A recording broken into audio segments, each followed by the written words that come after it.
Welcome to competitive exams. आज हम जो एक इंटरनेशनल अदारा डिस्कस करेंगे उसका नाम है United Nations organisation. United Nation organisation एक आलमी तंजीम है जो कि 24 अक्टूबर 1945 को वजूद में आई सेकेंड वर्ल्ड वार के बाद। सबसे पहले देखते हैं इसका इंट्रोडक्शन और बैकग्राउंड। तो अगर हम इसका बैकग्राउंड देखें तो हमें जाना पड़ेगा फर्स्ट वर्ल्ड वार में। चूंकि फर्स्ट वर्ल्ड वार में जर्मनी और उसके जो एलाइज थे इटली वगैरह वो हार चुके थे और यूएसए और उसके जो एलाइज थे लाइक फ्रांस और ब्रिटेन वो जीत चुके थे। फर्स्ट वर्ल्ड वार में बहुत ज़्यादा तबाही हुई थी, जानी नुकसान बहुत ज़्यादा हुआ था, माली नुकसान बहुत ज़्यादा हुआ था और ख़ास तौर पर जो यूरोप था वो बिल्कुल डिस्ट्रॉय हो गया था।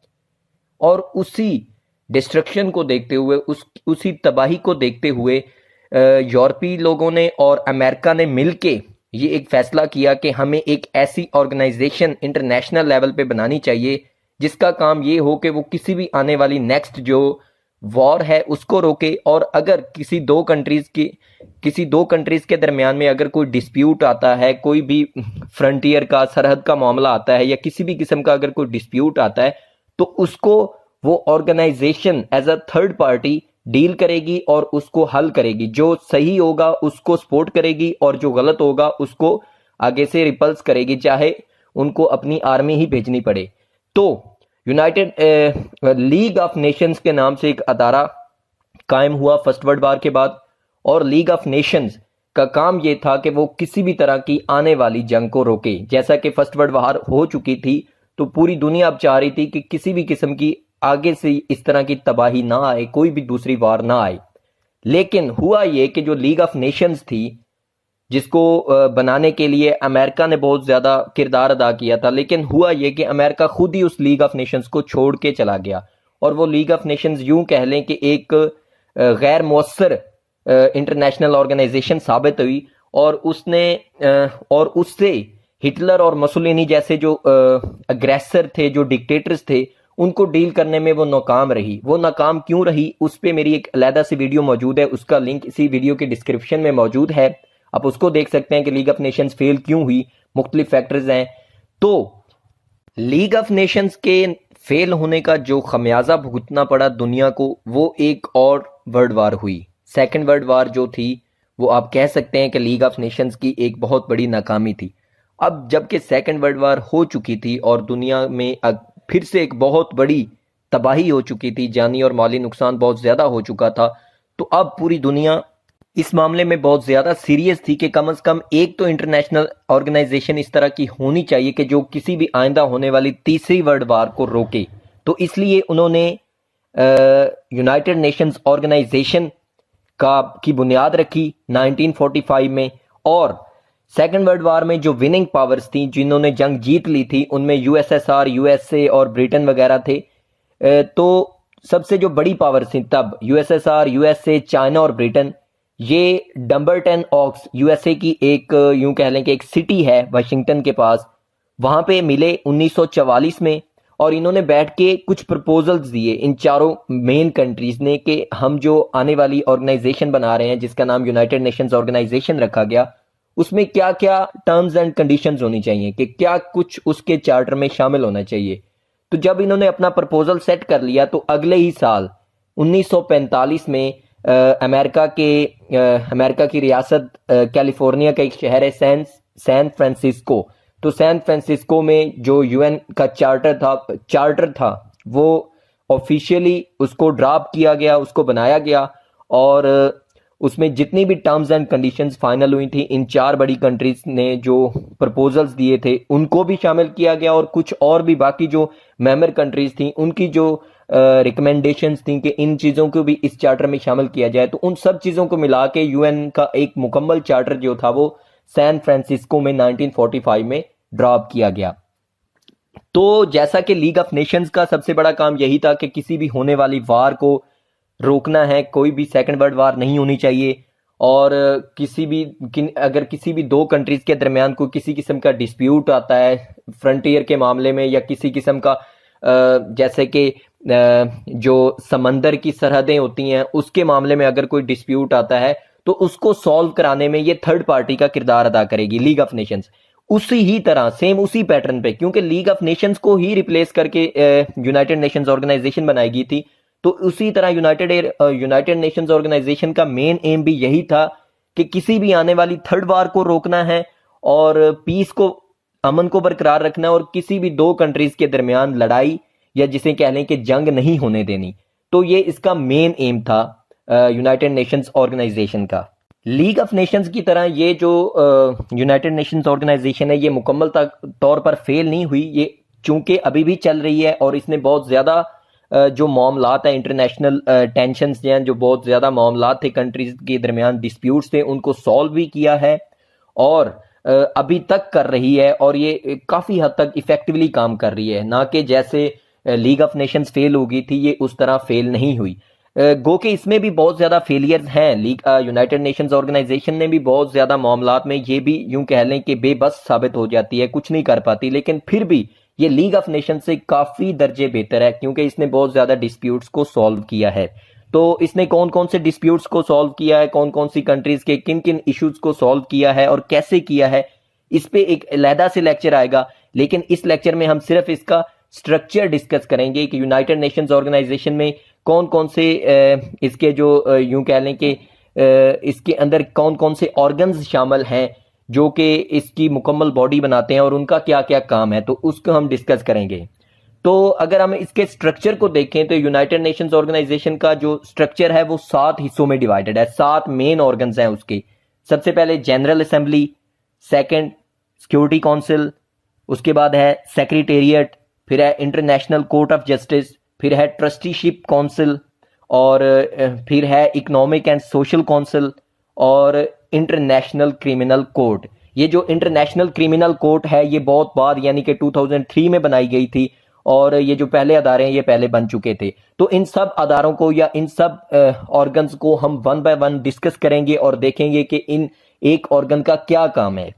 अगर हम जनरल असेंबली की बात करें तो जनरल असेंबली का जो एक सेशन होता है वो सालाना होता है, यानी कि साल में एक बार होता है, और इसमें हर कंट्री जो है वो अपने 5 तक अप टू 5 रिप्रेजेंटेटिव्स भेज सकती है, यानी कि अपने 5 लोग वो इस मीटिंग को ज्वाइन करने के लिए भेज सकती है। जरूरी नहीं 5 भेजना, लेकिन 5 तक भेज सकती है।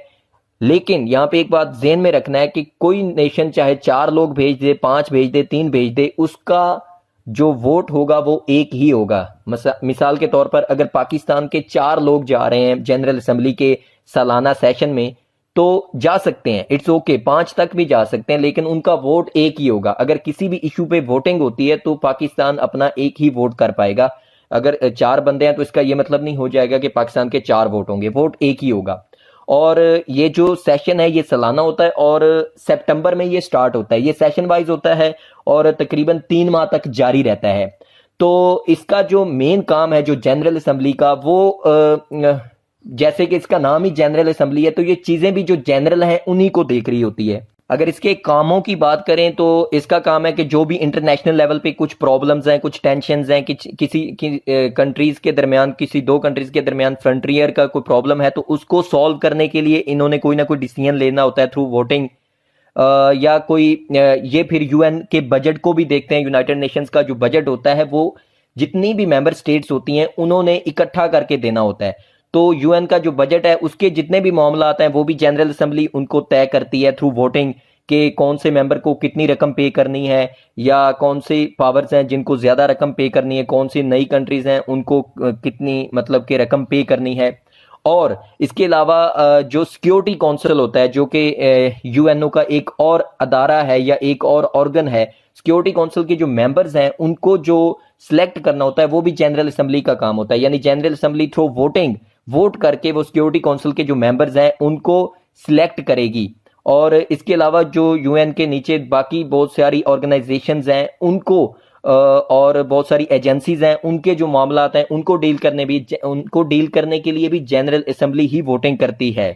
अब यहाँ पे एक बात ध्यान में रखने की है, वो ये है कि जब लीग ऑफ नेशंस में किसी भी इशू को रखा जाता था तो वहां पे जो वोटिंग होती थी उसका रिजल्ट यूनानिमस होना जरूरी था। यूनानिमस का मतलब है कि सबके सब लोग अगर एग्री होंगे किसी काम को करने पर तो फिर वो हो पाएगा, अदरवाइज अगर चंद मेंबर्स भी उसके खिलाफ जाते हैं तो वो काम नहीं हो पाएगा।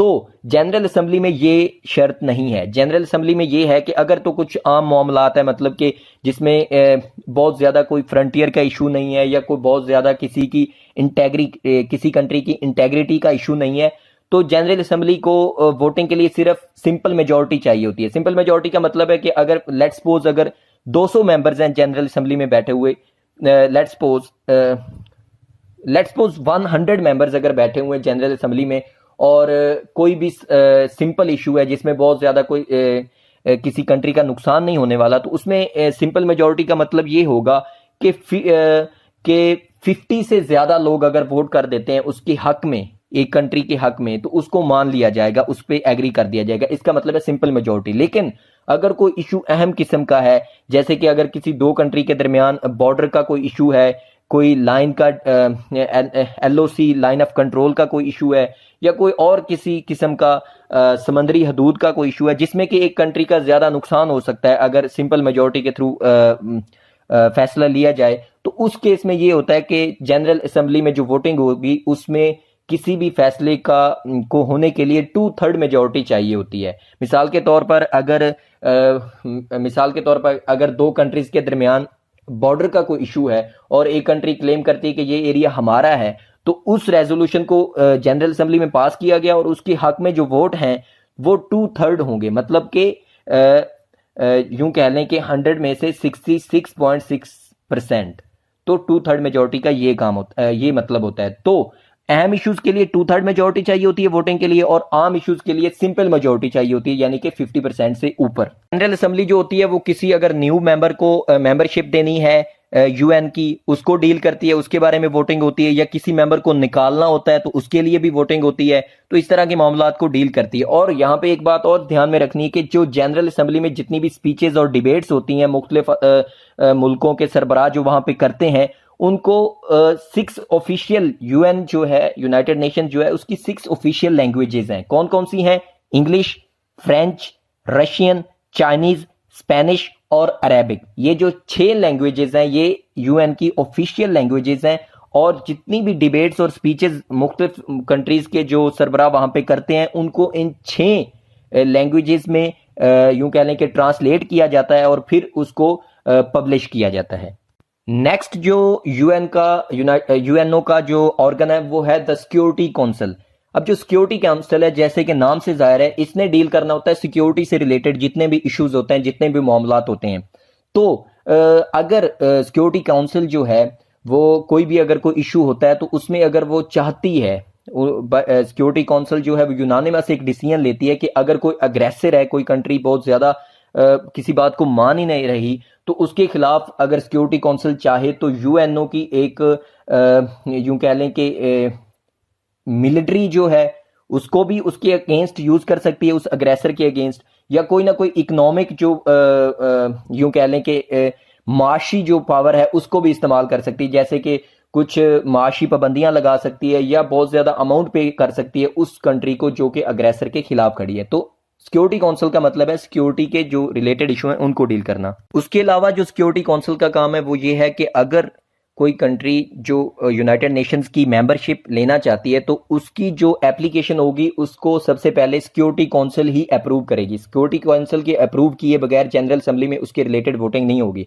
जैसे कि हमने पढ़ा था कि जनरल असेंबली में किसी भी कंट्री की मेंबरशिप के लिए 2/3 मेजोरिटी चाहिए होती है, वो बाद वाला स्टेप है। उससे पहले स्टेप ये होता है कि जो सिक्योरिटी काउंसिल है उसने अप्रूव करनी होती है उस एप्लीकेशन को कि इस कंट्री को मेंबरशिप देनी चाहिए या नहीं। तो ये काम भी सिक्योरिटी काउंसिल के पास है। सिक्योरिटी काउंसिल जब स्टार्ट हुई थी तो इसके जो शुरू में मेंबर्स थे वो 11 मेंबर्स होते थे। 5 जो होते थे उनको परमानेंट मेंबर कहा जाता था। वो कौन कौन से थे? चाइना था, फ्रांस, USA, USSR और ब्रिटेन। और जो बाकी 6 मेंबर्स होते थे वो इलेक्ट किए जाते थे through general assembly. General assembly उनको इलेक्ट करती थी 2 सालों के लिए, 2 सालों की टर्म के लिए। और बाद में 1965 में ये जो 6 मेंबर थे नॉन परमानेंट मेंबर, इनकी तादाद बढ़ाकर 10 कर दी गई। मतलब टोटल अगर 11 थे तो नॉन परमानेंट 6 थे, अब नॉन परमानेंट 10 हो गए हैं, तो 5 परमानेंट और 10 नॉन परमानेंट, टोटल हो गए 15। लेकिन यहाँ पे एक मसला ये है कि किसी भी अगर डिसीजन को वोटिंग करके डिसीजन लेना हो तो उसमें 9 वोट्स चाहिए होते थे उस डिसीजन की फेवर में। उन 9 वोट्स में जो 5 वीटो वोट्स हैं यानी कि जो 5 परमानेंट मेंबर्स हैं उनके वोट्स होने जरूरी हैं, यानी 5 परमानेंट और 4 नॉन परमानेंट। टोटल 15 में से 9 वोट्स चाहिए, 5 परमानेंट और 4 नॉन परमानेंट। तो यहाँ पे ये आपको बता दूं कि जो भी डिसीजन था उसमें अगर नॉन परमानेंट मेंबर्स में से एक भी वोट नहीं करेगा तो वो डिसीजन नहीं लिया जा सकेगा। कहने का मतलब ये है कि उनके पास वीटो पावर है, वो किसी भी डिसीजन को वीटो कर सकते हैं जो परमानेंट मेंबर्स हैं। मिसाल के तौर पर अगर कोई इशू है उसके हक में यूएसएसआर के अलावा बाकी पूरी परमानेंट फैकल्टी जो है वो जारी है, जैसे कि यूएसएसआर के अलावा यूएसए भी उसकी फेवर में है, चाइना भी उसकी फेवर में है, फ्रांस भी उसकी फेवर में है और ब्रिटेन भी उसकी फेवर में है। लेकिन यूएसएसआर ने उसकी मुखालफत की तो इसका मतलब है इसने यूएसएसआर ने वीटो कर दिया उस डिसीजन को, वो डिसीजन नहीं हो पाएगा। लेकिन यहां पे एक बात और ध्यान में रखनी जरूरी है कि चार्टर में यही लिखा गया था कि अगर वीटो पावर्स वीटो करेंगी तो वो डिसीजन नहीं लिया जाएगा। लेकिन इन प्रैक्टिस ये हुआ कि ये जो रूल सेट किया गया था कि वीटो पावर वीटो कर सकती है, इसको बहुत ज्यादा अहमियत नहीं दी गई। मिसाल के तौर पर यूएसएसआर ने बहुत सारी ऐसी रेजोल्यूशंस हैं सिक्योरिटी काउंसिल में जिसको वीटो किया, लेकिन उस पर फिर भी अमल किया गया क्योंकि बाकी जो 4 परमानेंट मेंबर्स थे वो उसके हक में होते थे और नॉन परमानेंट मेंबर्स भी काफी जो थे वो उसके हक में होते थे। तो कहने का मतलब ये है कि चार्टर में वीटो पावर थी, लेकिन बाज ऐसे मामला थे जिनमें वीटो पावर को इग्नोर किया गया।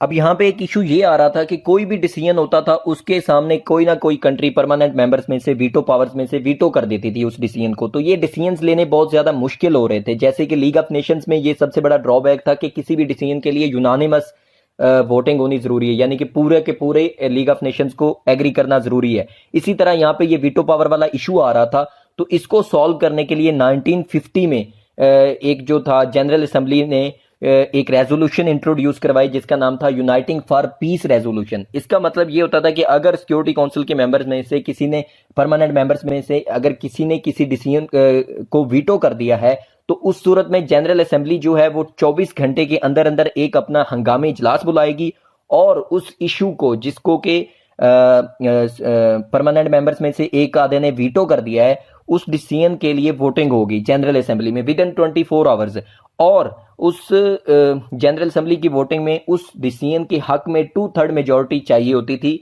उसको यूं कह लें कि एग्जीक्यूट करने के लिए, उस डिसीजन पे अमल करने के लिए। तो ये एक ऐसा काम था जो कि इस वीटो वाले इशू से जान छुड़ाने के लिए किया गया था, यूनाइटिंग फॉर पीस रेजोल्यूशन। यहाँ पे एक बात ध्यान में रखनी जरूरी है कि यूएसएसआर जो थी वो हमेशा से सबसे ज्यादा वीटो इसी ने किए हैं, यूएसएसआर ने। तो यूएसएसआर कभी भी इस रूल पे खुश नहीं थी, यूनाइटिंग फॉर पीस वाली जो रेजोल्यूशन थी जनरल असेंबली की, इस पे खुश नहीं थी। यूएसएसआर चाहती थी कि जैसा कि चार्टर में लिखा गया था वीटो का मतलब वीटो ही होना चाहिए। अगर हम नाखुश हैं किसी डिसीजन पे तो उसका मतलब है उस डिसीजन को नहीं होना चाहिए। लेकिन यहाँ पे अक्सर जो रशियन प्रोटेस्ट था, यूएसएसआर का प्रोटेस्ट था, उसको इग्नोर किया जाता था और जनरल असेंबली का यूनाइटिंग फॉर पीस रेजोल्यूशन के ऊपर ही अमल किया जाता था। जैसा कि कोरियन वार जो कि 1950 में हुई थी उस पे भी यूनाइटिंग फॉर पीस रेजोल्यूशन पे ही अमल किया था। नेक्स्ट जो यूएनओ का ऑर्गन है वो है द सेक्रेटेरिएट।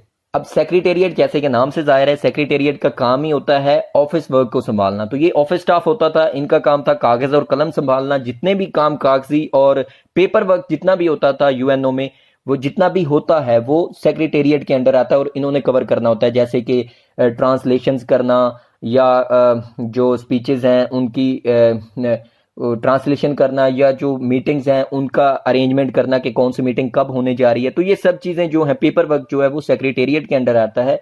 और यहाँ पे ये ध्यान में रखना जरूरी है कि जो सेक्रेटेरिएट है उनके यहाँ 50,000 से ज्यादा मुलाजिम काम कर रहे हैं यूएनओ के सेक्रेटेरिएट में, और जो सेक्रेटेरिएट का हेड होता है उसे सेक्रेटरी जनरल कहते हैं। और ये सेक्रेटरी जनरल जो होता है ये अपॉइंट कैसे होता है, ये 5 साल के लिए अपॉइंट होता है और इसको अपॉइंट करती है जनरल असेंबली। लेकिन यहाँ पे ये ध्यान में रखना है कि जनरल असेंबली अपॉइंट तब करेगी जब ये सिक्योरिटी काउंसिल की तरफ से रिकमेंड होगा। मिसाल कहने का मतलब ये है कि पहले सिक्योरिटी काउंसिल उस बंदे को रिकमेंड करेगी, फिर जनरल असेंबली में वोटिंग होगी उसके हक में और उसको सिलेक्ट किया जाएगा 5 सालों के लिए। तो यहाँ पे एक और जो बात है जो कि मैं समझता हूँ एक अच्छी बात है वो ये है कि यहाँ पे जो सेक्रेटरी जनरल जो होगा वो वीटो पावर्स में से नहीं होगा, यानी परमानेंट मेंबर्स जो सिक्योरिटी काउंसिल के हैं उनमें से नहीं होगा, बल्कि वो किसी ना किसी नॉन परमानेंट मेंबर से होगा। तो ये एक यूं कह लें कि अच्छी बात है कि एक इतना बड़ा ओहदा नॉन परमानेंट मेंबर्स को भी दिया गया। सेक्रेटरी जनरल का जो ओहदा है वो अभी तक 9 लोग इस ओहदे पे बैठ पाए हैं। तो देखते हैं वन बाय वन इनको। तो सबसे पहले हैं ट्रिग्वी लाई, नॉर्वे के, ये 1946 से 1952 तक रहे ऑफिस में। उसके बाद सेकंड जो सेक्रेटरी जनरल थे वो हैं डैग हैमरस्कोल्ड ऑफ स्वीडन के थे, ये 1952 से 1961 तक रहे। तीसरे जो सेक्रेटरी जनरल हैं वो हैं यू थैंट बर्मा के, ये 1961 से 1971 तक रहे। चौथे जो सेक्रेटरी जनरल हैं वो हैं कर्ट वेल्डाइम ऑफ ऑस्ट्रिया के थे ये कर्ट वेल्डाइम, और ये 1971 से 1981 तक रहे। पांचवें जो सेक्रेटरी जनरल हैं वो हैं जेवियर पेरेज डी क्यूलर, ये कहाँ से हैं, ये पीरो के हैं, पीरू कंट्री है एक लैटिन अमेरिका में, वहाँ के हैं। ये 1981 से 1991 तक ऑफिस में रहे सेक्रेटरी जनरल के। तो छठे जो सेक्रेटरी जनरल हैं वो हैं बतरस गली ऑफ इजिप्ट, मिस्र के ये हैं बतरस गली, जो कि 1991 टू 1996 तक रहे, 1991 से 1996 तक। सातवें जो सेक्रेटरी जनरल हैं वो हैं कोफी एनन, गाना के, ये 1996 से 2006 तक रहे। आठवें जो सेक्रेटरी जनरल थे वो हैं बांग की मून, ये साउथ कोरिया से थे, इन्होंने जनवरी 2007 से लेके दिसंबर 2016 तक ये ओहदा संभाले रखा। और जो आखिरी हैं जो कि अभी भी चल रहे हैं उनका नाम है एंटोनियो गुटेरेस, ये पुर्तगाल के हैं और ये जनवरी 2017 से as a secretary general UNO के काम कर रहे हैं और अभी तक ये काम कर रहे हैं। तो ये 5 साल का अगर इनका अगर हम देखें तो ये 2022 में इनका 5 साल की टर्म मुकम्मल होगी। तो ये अभी तक यानी कि काम कर रहे हैं, 2022 में इनको चेंज किया जाएगा। तो अभी तक 9 सेक्रेटरी जनरल हैं और आप देख सकते हैं कि इनकी सबकी कंट्रीज जो हैं वो परमानेंट पावर्स या वीटो पावर्स में से नहीं है। मतलब ये नॉर्वे, स्वीडन, बर्मा, ऑस्ट्रिया, पीरू, इजिप्ट और गाना, साउथ कोरिया, पुर्तगाल, ये नॉन परमानेंट कंट्रीज हैं, परमानेंट कंट्रीज में से नहीं है। चौथा जो मेन ऑर्गन है यूएनओ का वो है the international court of justice, ये नीदरलैंड का एक शहर है द हेग, वहाँ पे बेस्ड है और इसमें 15 जजेस होते हैं जो कि मुख्तलिफ कंट्रीज, मुख्तलिफ मेंबर जो स्टेट्स हैं उनमें से होते हैं। और इनका जो टर्म होती है 9 साल की होती है, यानी कि 9 साल के लिए कोई भी जज इलेक्ट किया जाता है। तो और ये रूल है कि जो 5 जजेस हैं वो हर तीसरे साल रिटायर होते जाएंगे, यानी 15 जजेस में से हर तीसरे साल 5 जजेस रिटायर होंगे और 5 नए जजेस को रिक्रूट किया जाएगा 9 साल के अरसे के लिए। और इसको रिक्रूट कौन करता है, इलेक्ट कौन करता है, वो 2 ऑर्गन्स हैं यूएनओ के, एक जनरल असेंबली और साथ में सिक्योरिटी काउंसिल, ये दोनों मिलके इन जजेस को इलेक्ट करते हैं। तो इसका काम क्या है इंटरनेशनल कोर्ट ऑफ जस्टिस का, जैसे नाम से जाहिर है कि इसने मुख्तलिफ कंट्रीज के दरमियान जो डिस्प्यूट्स होते हैं उनको under the law, international law के तहत उसे हल करना होता है इंटरनेशनल लॉ के तहत। जैसे कि अगर 2 कंट्रीज के दरमियान किसी फ्रंटियर का कोई डिस्प्यूट है, या उनकी समंदरी हदूद का कोई डिस्प्यूट है, या उनकी फिजाई हदूद का कोई डिस्प्यूट है, तो उस तरह के जितने भी डिस्प्यूट्स हैं, जितने भी यूं कह लें कि उनके दरमियान डिसएग्रीमेंट्स हैं, उनको सॉल्व करने के लिए ये कोर्ट जो है काम करती है। और इस कोर्ट ने बहुत ज़्यादा इश्यूज सॉल्व किए हैं, जैसे कि हॉलैंड और बेल्जियम के दरमियान एक इशू बना था, उसको इसने सॉल्व किया था। और इसी तरह ब्रिटेन और नॉर्वे के दरमियान फिशिंग लिमिट जो होती है उसके इशू पे एक डिसएग्रीमेंट हुआ था, उसको भी इसने सॉल्व किया। तो काफ़ी ज़्यादा, मतलब कहने का मतलब है काफ़ी ज़्यादा केसेस इसने अंडर द इंटरनेशनल लॉ इस कोर्ट ने सॉल्व किए हैं। लेकिन जिस तरह ये कोर्ट जैसे ही ये अच्छे फैसले भी करती रही है, बहुत से डिस्प्यूट्स इसने हल भी किए हैं, लेकिन उसी तरह ये काफ़ी मामलात में नाकाम भी रही है। जैसे आप कह सकते हैं कि बड़ी पावर्स के सामने ये नाकाम रही है।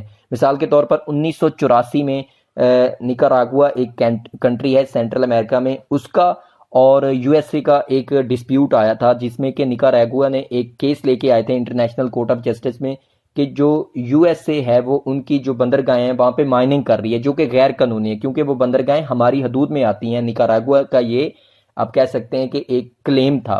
और जब इस पे ये केस चला और इस पे जब हियरिंग्स हुई, तो इंटरनेशनल कोर्ट ऑफ जस्टिस जो था उन्होंने सारे मामले को देखते हुए निकारागुआ के हक में ये जो था फैसला दे दिया।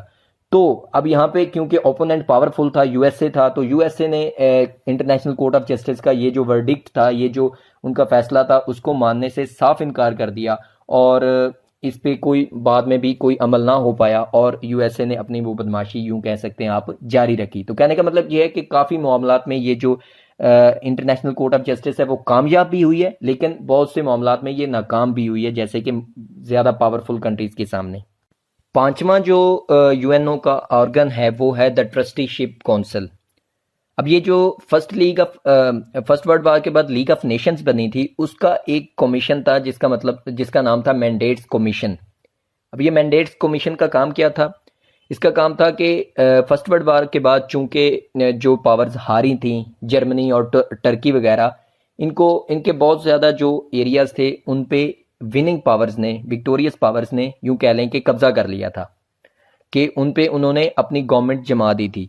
तो इस अपनी गवर्नमेंट किसी भी स्टेट को जो कि उनके हिस्से में आई थी एज यूं कह लें कि विक्टोरियस पावर होते हुए, तो उसको गवर्न करने के लिए जो वर्ड था वो मैंडेट था कि फ़लाँ जो हिस्सा है टर्की का वो फ्रांस का मैंडेट है, फ़लाँ जो हिस्सा है जर्मनी का वो जनाब अमेरिका का मैंडेट है। तो मैंडेट का मतलब ये होता था कि आपने वहाँ पे हुकूमत करनी है और उन लोगों की बेहतरी के लिए काम करना है कि वो आने वाले वक्त में अपनी इंडिपेंडेंस भी हासिल कर सकें। किससे? उन्हीं से जो कि उनको रूल कर रहे हैं।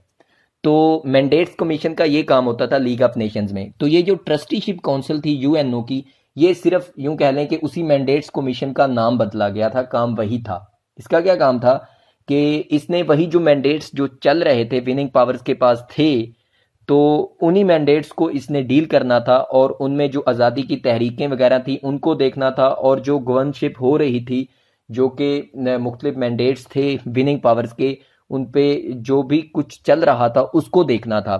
तो ये एक्चुअली में मैंडेट्स कमीशन का ही एक नाम था, ट्रस्टीशिप काउंसिल। तो इसने काफ़ी काम किया और 1970 तक जो ज़्यादातर जो मैंडेट्स थे उन्होंने आज़ादी हासिल कर ली थी, क्योंकि ट्रस्टीशिप काउंसिल ने बहुत ज़्यादा काम किया था इन चीज़ों पे कि इंडिपेंडेंस को कैसे नेटिव जो इंडिजिनस लोग हैं, नेटिव लोग हैं, उनको कैसे इंडिपेंडेंस मिले। तो कहने का मतलब यह है कि 1970 तक मोस्ट ऑफ द मैंडेट्स जो थे वो खुद मुख्तार हो गए थे, अपनी हुकूमतें खुद बना ली थी उन्होंने। तो यहाँ पे एक इशू था, वो ये था कि जो साउथ अफ्रीका था, वहाँ पे साउथ अफ्रीका जो कि अफ्रीका में एक कंट्री है, वहाँ पे जो हुकूमत कर रहे थे वो थी वाइट माइनॉरिटी। कहने का मतलब ये है कि वहाँ पे कुछ सफ़ेद फॉर्म जो लोग थे वो हुकूमत कर रहे थे स्याह फॉर्म लोगों पे, और उनके साथ ही फ्रंटियर के साथ नमीबिया था। नमीबिया एक टेरिटरी थी, उस पे भी साउथ अफ्रीका के लोग ही कब्जा किए हुए थे, जो कि इलीगल था।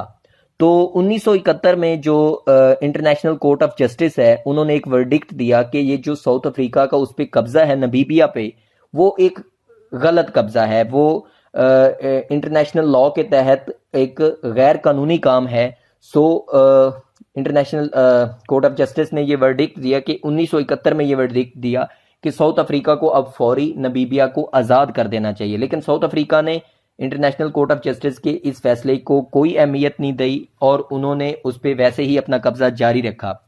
लेकिन वो जो स्याह फार्म थे, जो काले लोग थे नमीबिया के, उन्होंने अपनी जो इंडिपेंडेंस की स्ट्रगल थी वो जारी रखी, और बाकी भी अफ्रीका में जितने भी बाकी स्याह फार्म टेरिटरीज थी उन्होंने भी आज़ादियाँ हासिल कर ली थी। तो उनको देखते हुए, जो गो के ये लेट हुआ था, लेकिन उनको देखते हुए ये जो था इन्होंने भी 1990 तक ये भी नमीबिया भी कामयाब हो गया था आज़ादी हासिल करने से साउथ अफ्रीका से। तो ये कह सकते हैं कि आप ये एक एक्सेप्शनल केस था जो कि बहुत बाद में इनको आज़ादी मिली थी, वरना मोस्ट ऑफ द मैंडेट्स जो थे वो 1970 तक ट्रस्टीशिप काउंसिल के तहत अपनी आज़ादी हासिल कर चुके थे। छठा जो यूएनओ का ऑर्गन है वो है the economic and social council, इसे एकोसॉक भी कहते हैं, ECOSOC, ये इसके लिए एक्रोनिम यूज होता है एकोसॉक। तो ये क्या है, पूरी दुनिया में हेल्थ, एजुकेशन या सोशल या इकोनॉमिक रिलेटेड जितने भी मैटर्स हैं उनको डील करने के लिए जो ऑर्गन है यूएनओ का, वो है एकोसॉक। तो उन सब मामलात को डील करने के लिए एकोसॉक है। और एकोसॉक का स्ट्रक्चर क्या है, इसमें 27 मेंबर्स होते हैं जो कि जनरल असेंबली ही इलेक्ट करती है उनको, और उनमें से जो 1/3 होते हैं वो हर साल रिटायर्ड होते हैं। क्या मतलब हुआ इस बात का कि टोटल 27 मेंबर्स हैं, 1/3 हर साल रिटायर होने हैं, यानी 27 में से 9 जो मेंबर्स हैं वो हर साल रिटायर होंगे और नए 9 मेंबर जो हैं वो इलेक्ट किए जाएंगे। तो ये इस तरह से चलता है इसका स्ट्रक्चर, और इसका काम यही है हेल्थ, एजुकेशन, सोशल और इकोनॉमिक मैटर्स को देखना। और ये इतना बड़ा यूएनओ का आप कह लें अदारा है, इसके पास इतना ज़्यादा काम है कि इसने अपने काम को डील करने के लिए 4 बड़े रीजनल कमीशंस आगे बना रखे हैं। यानी एक तो ये खुद ऑर्गन है यूएनओ का, इसने आगे अपने सब ऑर्गन्स बना रखे हैं, 4 रीजनल कमीशंस बना रखे हैं। वो कौन कौन से हैं, एक यूरोप में है, एक लैटिन अमेरिका में है, और एक अफ्रीका में है, और एक एशिया और फार ईस्ट जिसे हम बोलते हैं उसमें है। तो ये इसके 4 रीजनल कमीशंस हैं जो कि वहाँ के रीजनल कामों को डील कर रहे हैं, और उसको ऊपर जो सुपरवाइज करता है वो है एकोसॉक, यानी इकोनॉमिक एंड सोशल काउंसिल। अब यहाँ पे एक ध्यान में रखने की बात यह है कि एकोसॉक जो है वो आगे बहुत सारे कमीशंस और स्पेशलाइज्ड एजेंसीज हैं जिनको डील करता है और जिनकी वर्किंग करवाता है। और ये जो एजेंसीज या कमीशंस जिसे हम कहते हैं, ये कम अज कम 30 हैं, मतलब कि राउंड अबाउट 30 के लगभग ये हैं जिनको ये डील कर रहा है। इसीलिए इसको ये ज़रूरत पेश आई कि ये अपने रीजनल कमीशंस बनाए मुख्तलिफ एरियाज़ में, क्योंकि इसके पास सब जो ऑर्गन्स हैं या जो सबॉर्डिनेट अदारे हैं वो बहुत ज़्यादा हैं। तो कम और बेश 30 अदारे जो हैं वो इसके अंडर आते हैं, और इनमें से बहुत सौ के नाम से आप वाकिफ़ होंगे। जैसा कि आजकल जो सबसे मशहूर है वो है वर्ल्ड हेल्थ ऑर्गेनाइजेशन, WHO, वो इसी एकोसॉक यानी the economic and social council के अंडर ही आता है। उसके अलावा इंटरनेशनल लेबर ऑर्गेनाइजेशन ILO, उसके अलावा food and agriculture organisation FAO, उसके अलावा United Nations educational, scientific and cultural organisation UNESCO, आपने बहुत ज़्यादा दफ़ा नाम सुना होगा इसका, एजुकेशन में अक्सर आप नाम सुनते रहते हैं, यूनेस्को सपोर्टेड फलां थिंग है, या इस इवेंट को यूनेस्को सपोर्ट कर रहा है। तो ये यूनेस्को का काम है एजुकेशन से रिलेटेड जो है, और साइंटिफिक और कल्चरल ऑर्गेनाइजेशन या रिसर्च के रिलेटेड जो काम है वो यूनेस्को के अंडर आते हैं। उसके अलावा जो मेन है इसकी ऑर्गेनाइजेशंस, वो यूनाइटेड नेशंस चिल्ड्रंस फंड जिसे यूनिसेफ कहते हैं, UNICEF, तो ये एक्रोनिम्स हैं UNICEF। और उसके अलावा एक और United Nations relief and works agency, UNRWA। तो ये बहुत सारी ऑर्गेनाइजेशंस और एजेंसीज हैं जो कि एकोसॉक के अंडर आती हैं, जो कि काम कर रही हैं। अब यहाँ पे एक बात ध्यान में रखने की है, वो ये है कि 1980 में यूएनओ को जो एकोसॉक का जो बजट था, आपको मैं पहले बता चुका हूं कि जो यूएनओ का बजट होता है वो उसकी मेंबर स्टेट्स ही पे करती हैं, यानी कि यूं कह लें कि इकट्ठा किया जाता है। तो यूएनओ का जो बजट था उसके टोटल का 90% जो था वो एकोसॉक को दिया गया, 1980 से लेके अब तक भी दिया जा रहा है। तो आप कह सकते हैं कि मोर देन 90%, 90% से भी ऊपर जो यूएनओ का बजट होता है वो एकोसॉक को ही मिलता है, क्योंकि इसके अंडर सबॉर्डिनेट अदारे बहुत ज़्यादा हैं, लगभग 30 अदारे हैं, और उनका काम बहुत ज़्यादा फैला हुआ है। जैसे कि WHO को आप देख सकते हैं, पूरी दुनिया में हेल्थ के जितने भी मामलात हैं उसको डील कर रही होती है। इंटरनेशनल लेबर ऑर्गेनाइजेशन जो है वो ह्यूमैनिटी राइट्स जो है उनको देख रही होती है। और इसी तरह यूनिसेफ और यूनेस्को का जो अपना स्कोप है वो बहुत ज़्यादा वाइड है। तो इसलिए इसको 90% से ऊपर यूएनओ का बजट चाहिए होता है एकोसॉक को। 7th और लास्ट जो ऑर्गन है यूएनओ का वो है द इंटरनेशनल क्रिमिनल कोर्ट, जिसे ICC भी बोलते हैं। तो लीग ऑफ नेशंस जो थी उसका एक कन्वेंशन था 1937 में, फर्स्ट टाइम वहां पे इसके बारे में बात की गई कि इंटरनेशनल क्रिमिनल कोर्ट एक होना चाहिए जो कि इंटरनेशनल लेवल के जो क्रिमिनल्स हैं उनको डील करने के लिए, उनके जो केसेस हैं उनको डील करने के लिए होना चाहिए। तो उसमें कुछ इंटरनेशनल क्रिमिनल्स होते हैं, जैसे ड्रग डीलर्स होते हैं जो कि इंटरनेशनल लेवल पे ड्रग्स फैला रहे होते हैं, या टेररिस्ट होते हैं जो इंटरनेशनल लेवल पे अपने माफियाज चला रहे होते हैं। तो उस तरह के लोगों को, उसके पीछे बिहाइंड दैट माफियाज कोई ना कोई बंदा जरूर होता है। तो उस तरह के बंदों को डील करने के लिए इन्होंने कहा कि एक बहुत बड़ी कोर्ट यानी कि इंटरनेशनल क्रिमिनल कोर्ट हो जो कि उन लोगों के केसेस को डील करे। तो ये लीग ऑफ नेशंस के कन्वेंशन में 1937 में पहली दफा इस पे बात हुई।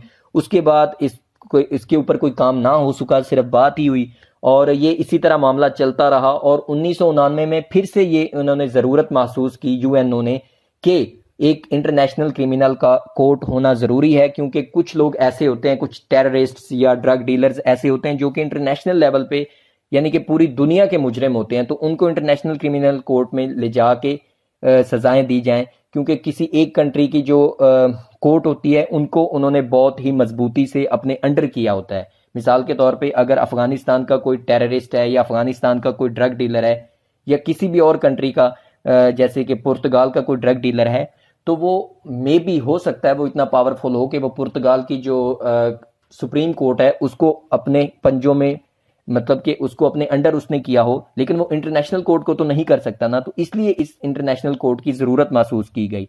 तो 1999 में इस पे 1989 में फिर से बात हुई, तो फिर भी कोई प्रॉपर इसका वो ना बन सका सेटअप। लेकिन वहां पे ये तय हुआ कि सिक्योरिटी काउंसिल को उन्होंने इजाजत दी कि आप दो जो हैं वार क्राइम्स ट्रिब्यूनल्स बनाएं, उनको फॉर्म करें और उसके तहत इस तरह के लोगों को डील किया जाए। तो सिक्योरिटी काउंसिल जो थी उसने एज पर डायरेक्शंस उन्होंने काम किया, और 1994 में रवांडा में एक ट्रिब्यूनल बनाया गया क्राइम्स को डील करने के लिए, और 1995 में बोस्निया में एक ट्रिब्यूनल बनाया गया इस तरह के इंटरनेशनल क्रिमिनल्स को डील करने के लिए। और इन ट्रिब्यूनल्स के अंडर जो सबसे बड़ा एक केस आया था वो, मतलब कि और भी बहुत सारे केसेस थे बहुत से लोगों के, लेकिन जो सबसे बड़ा केस आया था वो जो सबसे बड़ा क्रिमिनल था वो था यूगोस्लाविया का president, former president of Yugoslavia, और उसका नाम था स्लोबोदान मिलोजेविक। स्लोबोदान मिलोजेविक जो था उसका केस आया इस ट्रिब्यूनल में। तो इस ट्रिब्यूनल का जो प्रोसेस था वो इतना स्लो था कि इन्होंने 5 साल लगा दिए, लेकिन उसका कोई डिसीजन उसके हक में या उसके खिलाफ कोई वर्डिक्ट ना दे पाए। यानी कि वो जैसे एक टिपिकल होता है ना, तारीख पे तारीख देते गए, तो 5 साल गुजर गए और उसके हक में या उसके खिलाफ कोई वर्डिक्ट ये ना दे पाए। और उसी 5 साल के दौरान यानी कि 5 साल के बाद उस बंदे को हार्ट अटैक हुआ, स्लोबोदान मिलोजेविक को, और वो उसी हार्ट अटैक से मर गया। यानी कि वो अपनी आई से मरा, कोर्ट से कुछ ना हो पाया। तो ये आप कह सकते हैं कि एक तरह से एक फेलियर था। अब इन ट्रिब्यूनल्स के फेल होने के बाद जुलाई 1998 में 120 मेंबर कंट्रीज जो हैं यूएन की, उनके दरमियान एक मुआहदा हुआ जिसको कि रोम स्टैट्यूट कहते हैं। तो उसमें यह फैसला किया गया कि एक परमानेंट कोर्ट बनाई जाए इंटरनेशनल क्रिमिनल कोर्ट के नाम से, जिसका काम ये होगा कि वो जो इंटरनेशनल क्रिमिनल्स हैं जो कि वार क्राइम्स में या जिनोसाइड या इस तरह के बड़े बड़े ड्रग डीलिंग्स में या किसी भी तरह के बड़े अगेंस्ट द ह्यूमैनिटी किसी भी वर्क में वो अगर इन्वॉल्व हैं, तो उनको डील करने के लिए, इंटरनेशनल क्रिमिनल्स को डील करने के लिए इंटरनेशनल क्रिमिनल कोर्ट बनाई जाए। तो 120 कंट्रीज ने इस पे रोम स्टैट्यूट पे साइन किया। तो यहाँ पे मैं आपको बताऊं कि अमेरिका इस डिसीजन के खिलाफ था। बहरहाल 120 कंट्रीज के चूंकि साइन हो चुके थे तो ये एक मेजॉरिटी थी, और ये इंटरनेशनल क्रिमिनल कोर्ट जो थी वो मार्च 2003 में फॉर्मली इसका इफ्तिताह किया गया, और इसमें 18 इलेक्टेड जजेस जो थे वो इसका हिस्सा बने, और इसको नीदरलैंड्स में द हेग जो सिटी है वहां पे इसका मेन जनाब यूं आप कह सकते हैं कि इंटरनेशनल क्रिमिनल कोर्ट को बनाया गया 18 जजेस के साथ।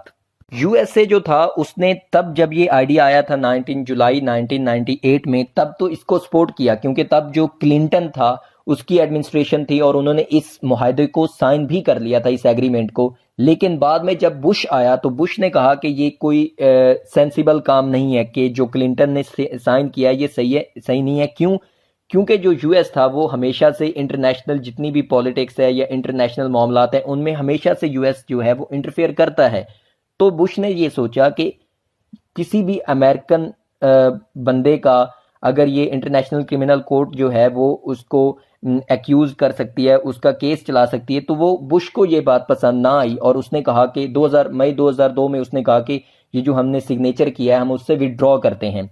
तो इसने अलहदा से 37 जो स्टेट्स थी यूएन की उसके साथ अलहदा से एक एग्रीमेंट आप कह सकते हैं किया जून 2003 में, जिसका यूं आप कह सकते हैं कि जिसका मामला या जिसका मौमा ये था कि उसमें ये था कि कोई भी बंदा जो है अमेरिका का, यूएसए का, वो इंटरनेशनल क्रिमिनल कोर्ट में ट्रायल के लिए नहीं जाएगा। इन 37 स्टेट के साथ अमेरिका ने ये मुआहदा किया और अपना जो साइन था क्लिंटन के एडमिनिस्ट्रेशन वाला वो भी वापस लिया, यानी कि वो वहां से विदड्रॉ कर दिया इन्होंने इंटरनेशनल क्रिमिनल कोर्ट ने, इंटरनेशनल क्रिमिनल कोर्ट से। कहने का मतलब यह है कि इंटरनेशनल क्रिमिनल कोर्ट को ना तो यूएसए की सपोर्ट हासिल है और ना ही यूएसए उसके हक में और इंटरेस्ट में है कि इसको चलाया जाए या इसको इफेक्टिव बनाया जाए। सो इसलिए ये बहुत ज़्यादा इफेक्टिव भी नहीं है।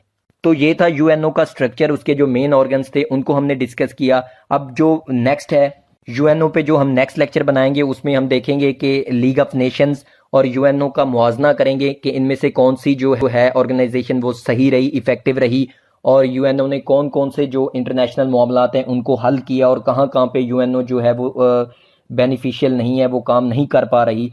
यानी कि जितने भी ड्रॉबैक्स हैं वो सब के सब हम डिस्कस करेंगे नेक्स्ट जो लेक्चर आने वाला है उसमें। तो अभी तक आप अगर इस चैनल पे फर्स्ट टाइम हैं तो चैनल को सब्सक्राइब करें और साथ में बेल आइकन का बटन दबाएं ताकि हर आने वाले लेक्चर का नोटिफिकेशन आपको मिलता रहे।